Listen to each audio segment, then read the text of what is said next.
जय श्री राधे। पूज्य श्री सद्गुरुदेव भगवान के चरणों में प्रणाम। पूज्य श्री राधे श्याम मिश्र जी के जीवन से पूज्य श्री राधा बाबा जी के संस्मरण। राधे श्याम मिश्र जी कहते हैं, मेरे पेट में अल्सर रोग सन 1965 से था। मैं बाबा की सेवा में सन 1972 में पहुंचा। जब वे जान गए कि मेरा मिसिर रोगी है, तब मेरे उपचार में भिड़ गए। डॉक्टरों से परामर्श कर मुझे उबाली लौकी खाने को देने लगे। सब प्रकार के मसाले मिर्च बंद करवा दिए। कई वर्षों तक लौकी खाते खाते मुझे गठिया हो गया। एक दिन कार्तिक में छोटी राधाष्टमी का त्यौहार मनाया गया था। भोग लगा था। मैं 6 बजे सायं घर से वाटिका पहुंचा तो बाई भगवान के कमरे के सामने बैठी थी। बोली, मिसिर जी प्रसाद पा लीजिए, तब बाबा के पास जाइए। मैं प्रसाद पाकर बाबा के पास गया तो उन्होंने पूछा, अभी चले आ रहे हो? मैंने कहा, नहीं बाबा, बाई के पास प्रसाद पाकर तब आया हूँ। वे बोले, तुम्हें तो सादा भोजन खिलाता हूँ, तुमने प्रसाद क्यों खाया? चलो 6 महीने और लौकी खाओ। मैं चुप रहा। वे मेरे कर्म जाल काट रहे थे और मैं उसे तनिक भी समझ नहीं पा रहा था। अंत में मेरा अल्सर का रोग इतना बढ़ गया कि सभी डॉक्टरों ने एक साथ कह दिया कि बाबा यदि तुरंत ऑपरेशन ना हुआ तो फट जाएगा। मुझे भी बहुत कष्ट था। मैं बाबा के पास सुबह कराहता रोता पड़ा रहता और वे मुझे टुकुर टुकुर कष्ट सहते देखते रहते। डॉक्टर त्रेहन ने शहर में ले जाकर मेरा अल्ट्रासाउंड करवाया और बाबा से बोले, बाबा अब ये फूटने वाला है। बाबा ने डॉक्टर शर्मा से कहा, इसका ऑपरेशन कर दीजिए, अब ये सहन नहीं कर पा रहा है। मैं प्रसन्न हो गया। सोमवार का दिन था। डॉक्टर शर्मा ने रेलवे अस्पताल में बुधवार के दिन ऑपरेशन निश्चित कर दिया। सायं रमा सरावगी बाबा के पास बैठी थी। बाबा ने कहा, बिटिया, मिसिर के पेट का ऑपरेशन होने जा रहा है। यद्यपि मैं नहीं चाहता, परंतु इसको बहुत कष्ट है, मैं सहन नहीं कर पा रहा हूँ। रमा ने कहा, बाबा, कलकत्ते में एक डॉक्टर परिमल बनर्जी हैं, वह दवा से ठीक कर देते हैं। यदि आप आज्ञा करें तो मैं मिश्र जी को उन्हें दिखा दूं। बस क्या था, बाबा ने कहा, मिसिर ऑपरेशन परसों नहीं करवाना है, कलकत्ते जाओ, परिमल बनर्जी को दिखाओ। यदि वे कहेंगे तब ऑपरेशन करवाऊंगा, नहीं तो नहीं। मंगलवार को ही मुझे रमा सरावगी मेरे बेटे रमानाथ व उसकी मां के साथ कलकत्ता भेज दिए। मुझे कलकत्ते में परिमल बनर्जी को दिखाया गया। उन्होंने मुझ अल्सर के मरीज को मसालेदार भोजन, तला हुआ सब कुछ खाने को कहा। उबली हुई चीज़ें खाना बंद करवा दिया। अब हम सब कलकत्ता से लौटकर आए।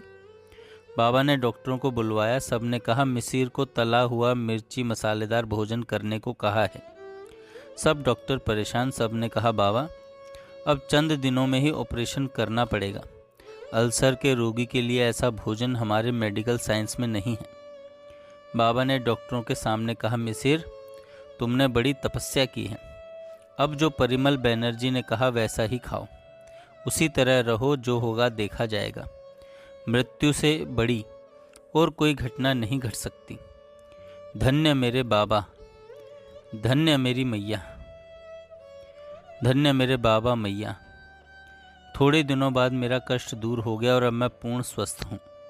अब अल्सर कहीं पता नहीं। वे सभी डॉक्टर एक स्वर में जय बाबा की कहते और उनके पास कोई शब्द नहीं है। मुझे वह घड़ी याद है जब श्री घनश्याम दास ठाकुर ने मुझसे कहा, मिसिर, एक बार वृंदावन चल मेरे साथ। मैंने कहा, ठाकुर, चलने की तो बड़ी इच्छा होती है, परंतु बाबा से आज्ञा मांगने की हिम्मत नहीं पड़ती। मैं तुम्हें आज्ञा दिला दूंगा, तू तैयार तो हो? ठाकुर जी ने मुझसे कहा। मैंने कहा, ठीक है। मेरे सामने ही ठाकुर जी ने बाबा से कहा, बाबा, एक बार मिसिर को वृंदावन ले जाना चाहता हूँ। ठाकुर जी बाबा से कहा करते, बाबा, यह मिसिर रामकृष्ण परमहंस का राखाल है। ठाकुर जी की बात सुनकर बाबा ने कहा, अरे ठाकुर, यह राम भक्त है, इसे वृंदावन ले जाकर क्या करोगे? मेरी सेवा से इसे नहीं ले जाना चाहिए। ठाकुर जी चुप हो गए। ठाकुर जी ने कहा, मिसिर, तुम्हें बाबा नहीं जाने देंगे। तू बड़भागी है, तेरे ऊपर बाबा की कृपा बरस रही है, लूट ले। मेरा प्रतिवर्ष माघ मास में भी प्रयाग जाने का नियम था। उस समय प्रभु मुझे 10 दिन की छुट्टी देते थे, अन्य किसी तीर्थ के लिए नहीं देते। मैं प्रयाग से चतुर्थी को आ जाया करता था। बसंत पंचमी को मेरे बाबा मुझे वाटिका में रखना चाहते थे। एक बार मैं चौथ को प्रयाग से वापस आया। बाबा महाराज जी की कुटिया के पीछे चौकी पर विराजमान थे। डॉक्टर LD सिंह और विष्णु हरि डालमिया बैठे थे। मैंने प्रणाम किया। बाबा ने कहा, आ गए? कल वसंत पंचमी है, विष्णु जी गिरिराज जी का भोग लगाते हैं। बाबा लेटे हुए थे। उन्होंने मुझसे कहा, तुम गंगा मैया से कुछ मांगते हो, क्यों प्रयाग जाते हो? जैसा कि प्रयाग से आने पर कभी नहीं पूछते थे। मैंने कहा, बाबा मांगता तो हूँ, परंतु इस बार मांगना बदल गया। क्या हुआ? बाबा ने पूछा। मैंने कहा, बाबा अन्य वर्षों में तो मैं गंगा मैया से मांगता था, सीता राम चरण रति मोरे, अनुदिन बढ़ूं अनुग्रह तोरे, परंतु इस बार वह बदल गया। मैंने श्री गंगा मैया से मांगा, बाबा राम चरण रति मोरे, अनुदिन बढ़ूं अनुग्रह तोरे। बाबा सुनकर मुस्कुरा दिए। ऐसे थे मेरे बाबा राम, जो सदा अपने दास के साथ सदा रहते, उसकी हर गतिविधि का ध्यान रखते। मैं तो उनके इस प्रश्न पर कि गंगा मैया से क्या मांगते हो गदगद हो गया। मेरे अंतर्यामी सदा मेरे साथ रहते हैं, इस विश्वास की गांठ ऐसी मजबूत हो गई कि मैं चाहूं तो भी नहीं छूट सकती। इससे एक बात तो मन में दृढ़ हो गई कि इनसे कभी कपट मत करना, ये अंतर्यामी है। पूज्य राधा बाबा कहा करते थे, जिसको मैं पकड़ लेता हूँ उसे छोड़ता नहीं हूँ। उसमें दोष दिखते भी हैं तो उसे एक किनारे कर देता हूँ। उसके दोषों पर ऊपर से देखने में ध्यान देता हूँ, पर अंदर से सब दोष समाप्त कर देता हूँ। बाबा अपने सेवक का सब प्रबंध स्वयं करते रहते थे। बाबा राधाष्टमी, बसंत पंचमी, अक्षय तृतीया, महाशिवरात्रि, इन 4 पर्वों को अपना कहते थे। वे मुझसे कहते, कहीं भी रहो, इन 4 तिथियों पर वाटिका अवश्य आ जाया करो, जब तक मैं हूँ। एक बार वैशाख के महीने में मेरे 2 पुत्रों राम शिरोमणि और मदन के विवाह पड़े। एक लड़के की विवाह की तिथि अक्षय तृतीया और दूसरे की कुछ दिन बाद की थी। एक हफ्ते के अंदर दोनों लग्न थे, क्योंकि मैं बाबा की सेवा छोड़कर ज़्यादा दिन बाहर नहीं रह सकता था। ऐसा घर वाले जानते थे। विवाह का प्रबंध मुझे नहीं करना पड़ता था, मैं तो केवल मेहमान की तरह घर आ जाता था। सब प्रबंध मेरे पिताजी, माताजी, बड़े भैया और अवधेश करते थे। मैंने बाबा को बताया, बाबा 2 लड़कों का विवाह घर पर पड़ा है, जिसमें एक तो अक्षय तृतीया को ही है। बाबा ने कहा, इसमें तुम्हें जाना है, क्योंकि अभी तुम गृहस्थ हो। न जाने पर संसार हंसी करेगा। उन्होंने कहा, ठीक है, तुम जाओ। तुम अपना एक कपड़ा जो पहनते हो उसे हमें दे जाओ। उस कपड़े को लेकर उस दिन गिरिराज पर पूजा कर दूंगा। तुम्हारी उपस्थिति मैं स्वीकार कर लूँगा। मेरी असमंजस की स्थिति समाप्त होगी। मैंने अपना एक कपड़ा बाबा को दे दिया। सब बताते हैं कि बाबा ने गिरिराज जी का पूजन अपने कपड़े और मेरे कपड़े के साथ रखकर किया। कौन है जो सेवक का साज ऐसा सजाएगा?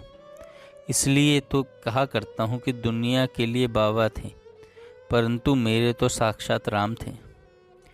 एक दिन प्रातःकाल का समय था, जाड़े का महीना था। मैं बाबा को नित्य का पाठ सुनाकर बैठा था।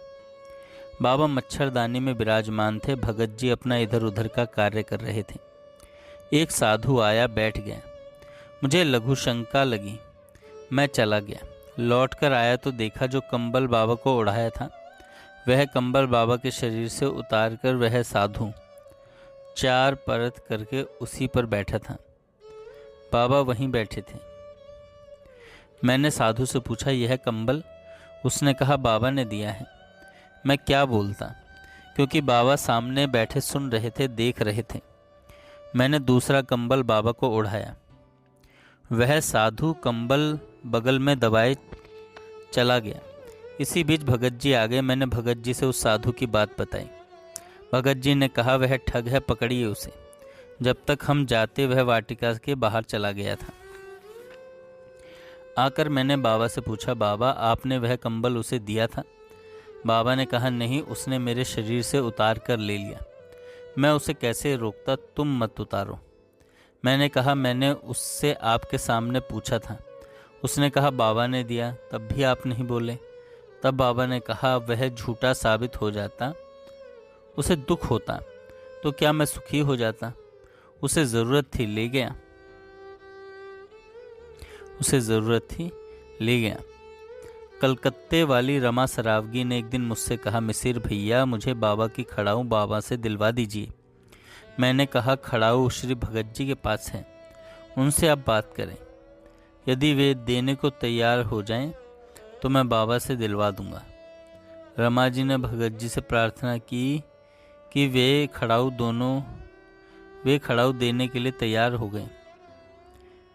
दोपहर का समय था। मैं पूज्य बाबा की सेवा में था। पूर्व योजना के अनुसार रमा जी बाबा के पास आकर बैठ गई।